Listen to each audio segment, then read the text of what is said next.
السلام علیکم ورحمۃ اللہ تعالی وبرکاتہ۔ الدرس الخامس، پانچواں سبق، حروف جر اور حرف استفہام۔ پرانا طریقہ اپناتے ہیں، سبق شروع کرنے سے پہلے قاعدہ جان لیتے ہیں۔ حرف جر ایک ایسا کلمہ ہے جو اپنے پورے معنی بتانے کے لیے دوسرے کلمے کا محتاج ہوتا ہے، یعنی جب تک اس کے ساتھ کوئی دوسرا کلمہ نہ ملے اس کے معنی پورے طور پر سمجھ میں نہیں آ سکتے۔ جیسے من، اس کا مطلب ہوتا ہے سے، الا، اس کا مطلب ہوتا ہے تک، فی، اس کا مطلب ہوتا ہے میں، اور علا، اس کا مطلب ہوتا ہے پر۔ ان حروف کے بعد آنے والے اسم پر ہمیشہ کسرہ ہوتا ہے، جیسے فی الغرفتی، علی النافذتی۔ حروف جر کی تعداد 17 ہے، جن کو اس شعر میں گنایا گیا ہے: باؤ تاؤ کافو لامو واؤ منزو مزخلا رب ہاشا من عدا فی عن علا حتی الا۔ اب آئیے سبق پڑھ لیتے ہیں۔ فی یہ حرف جر ہے، اس کا مطلب ہوتا ہے میں۔ علا یہ بھی حرف جر ہے، اس کا مطلب ہوتا ہے پر۔ اور ماذا یہ حرف استفہام ہے، اس کا مطلب ہوتا ہے کیا۔ غرفتن مطلب کمرہ، نافذتن مطلب کھڑکی، بابن مطلب دروازہ، مکتبن مطلب میز، مفتوحن مطلب کھلا، مغلقن مطلب بند، واسعن مطلب بڑا، ستارتن مطلب پردہ۔ تو غرفتن کمرہ، نافذتن کھڑکی، بابن دروازہ، ستارتن پردہ۔ فی الغرفتی کمرے میں، علی البابی دروازے پر، الباب مفتوح دروازہ کھلا ہے، الغرفۃ واسعۃ کمرہ بڑا ہے، الفصل مغلق کلاس بند ہے، فی الحدیقتی باغ میں، فی الغرفتی بنتن کمرے میں لڑکی ہے، علی النافذۃ ستار کھڑکی پر پردہ ہے، علی الکرسی استاد کرسی پر ٹیچر ہے، الولد فی الغرفتی لڑکا کمرے میں ہے، الاستاذ فی الفصل استاد کلاس روم میں ہے، الامرأۃ فی البیت عورت گھر میں ہے، انت فی الفصل تم کلاس روم میں ہو، ہوا فی البیت وہ گھر میں ہے، ہیا فی الغرفتی اور یہ کمرے میں ہے، انت فی المدرستی تم مدرسے میں ہو، انا فی الحدیقتی اور میں باغ میں ہوں، من فی البیت گھر میں کون ہے، الولد فی البیت گھر میں لڑکا ہے، ماذا علی المکتبی میز پر کیا ہے، علی المکتبی کتاب میز پر کتاب ہے، ماذا فی الحقیبتی بیگ میں کیا ہے، فی الحقیبتی قلم بیگ میں قلم ہے، حل الاستاذ فی الفصل کیا استاذ کلاس روم میں ہے، نعم الاستاذ فی الفصل استاد کلاس روم میں ہے، حل علی المکتبی کتاب کیا میز پر کتاب ہے، لا نہیں، علی المکتبی حقیبۃ میز پر بیگ ہے، حل الغرفۃ مفتوحۃ کیا کمرہ کھلا ہے، لا نہیں، الغرفۃ مغلقۃ کمرہ بند ہے، من فی البیت گھر میں کون ہے، فی البیت ولد گھر میں لڑکا ہے۔ مشق کر لیتے ہیں گفتگو۔ ما ہذہ یہ کیا ہے، ہذہ غرفۃ یہ کمرہ ہے، حل ہذہ نافذۃ کیا یہ کھڑکی ہے، نعم ہذہ نافذۃ ہاں یہ کھڑکی ہے، حل الباب مفتوح کیا دروازہ کھلا ہے، نعم الباب مفتوح دروازہ کھلا ہے، حل الباب مغلق کیا دروازہ بند ہے، لا الباب مفتوح دروازہ کھلا ہے، حل ہذہ ستارۃ کیا یہ پردہ ہے، نعم ہذہ ستارۃ یہ پردہ ہے، حل ہذہ غرفۃ کیا یہ کمرہ ہے، لا نہیں، ہذہ ستارۃ یہ پردہ ہے۔ اب مشق میں خالی جگہ کو پر کر لیتے ہیں۔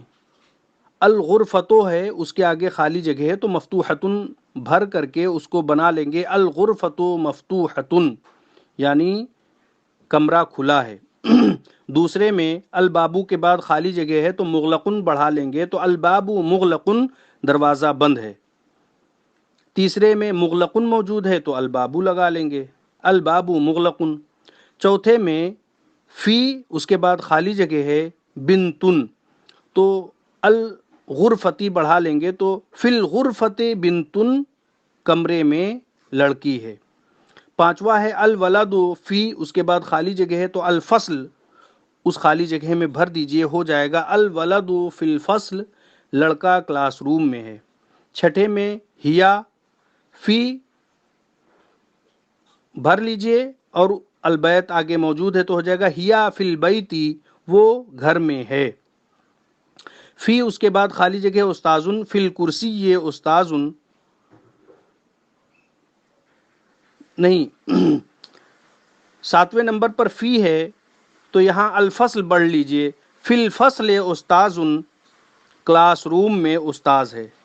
المکتبی اس کے بعد کتابن بھر لیجئے تو اس کا مطلب ہو جائے گا میز پر کتاب ہے۔ 9 ہے حل علل المکتب بھر لیجئے تو حل علل مکتبی کتابن کیا میز پر کتاب ہے۔ اور آخر میں 10ویں نمبر پہ ہے لا الغرفتو اس کے بعد خالی جگہ ہے اس میں بھر دیجئے مفتوحتن تو ہو جائے گا لا الغرفتو مفتوحتن نہیں دروازہ نہیں کمرہ کھلا ہوا ہے۔ نمبر 3 مندرجہ ذیل جملوں میں سے جملے مفیدہ یعنی مکمل اور غیر مفیدہ غیر مکمل کو علیحدہ لکھیے۔ تو اب آنے والے جملوں میں کون مفیدہ ہے اور کون غیر مفیدہ ہے اس کی میں نشاندہی کیے دیتا ہوں۔ سب سے پہلا جملہ ہے فی الغرفۃ طالبۃ تو یہ جملہ مفیدہ ہے، اس سے معنی اور مطلب سمجھ میں آ رہا ہے کہ کلاس روم میں لڑکی ہے۔ دوسرے نمبر پر علی النافذۃ کھڑکی پر، کیا کھڑکی پر یہ سمجھ میں نہیں آ رہا ہے تو یہ جملہ غیر مفیدہ ہے۔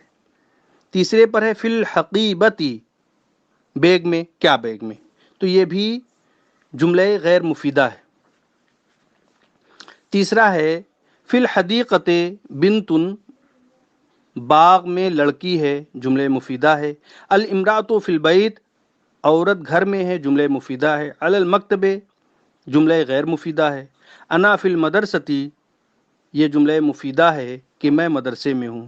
فی الغرفۃ کمرے میں یہ غیر مفیدہ ہے۔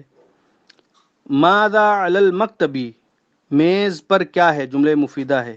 من فی البیت گھر میں کون ہے، یہ بھی جملہ مفیدہ ہے۔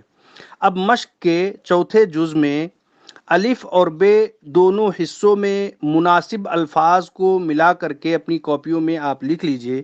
الف میں البابو موجود ہے تو بے میں مفتوحن موجود ہے، ہو جائے گا الباب مفتوحن تو باب کو مفتوح سے ملانا ہے۔ دوسرے نمبر پہ ہے الرجل تو بے میں پہلے نمبر پہ ہے طویل تو الرجل طویل، الرجل کو طویل سے ملانا ہے، آدمی لمبا ہے۔ الولد کو ذکیٌ سے ملانا ہے، الولد ذکیٌ لڑکا ذہین ہے۔ الامرأۃ طویلۃ امرأت کو طویلہ سے ملانا ہے تو ہو جائے گا عورت لمبی ہے۔ الصبورۃ کو جدیدۃ سے ملانا ہے، الصبورۃ جدیدۃ بلیک بورڈ نیا ہے۔ اور مشق کے 5ویں جز میں ہے مندرجہ ذیل جملوں کا عربی میں ترجمہ کیجئے۔ دروازہ کھلا ہے، الباب مفتوح کمرہ بڑا ہے، الغرفۃ واسعۃ باغ میں لڑکی ہے، فی الحدیقۃ بنت میز پر کتاب ہے، علی المکتب کتاب کلاس میں استاذ ہے، فی الفصل استاذ میں باغ میں ہوں، انا فی الحدیقۃ تم اسکول میں ہو، انتا فی المدرسۃ وہ گھر میں ہے، ہوا فی البیت گھر میں کون ہے، من فی البیت گھر میں لڑکا ہے، فی البیت ولد 11ویں نمبر پر ہے بیگ میں کیا ہے، ماذا فی الحقیبۃ اور آخر میں 12ویں نمبر پر ہے بیگ میں قلم ہے، تو فی الحقیبۃ قلم بیگ میں قلم ہے۔ اس طرح سے آج کا ہمارا یہ سبق 5واں جو ہے مکمل ہو گیا. اب انشاءاللہ اگلی کلاس میں 6ٹھے سبق کو پڑھیں گے. السلام علیکم ورحمۃ اللہ.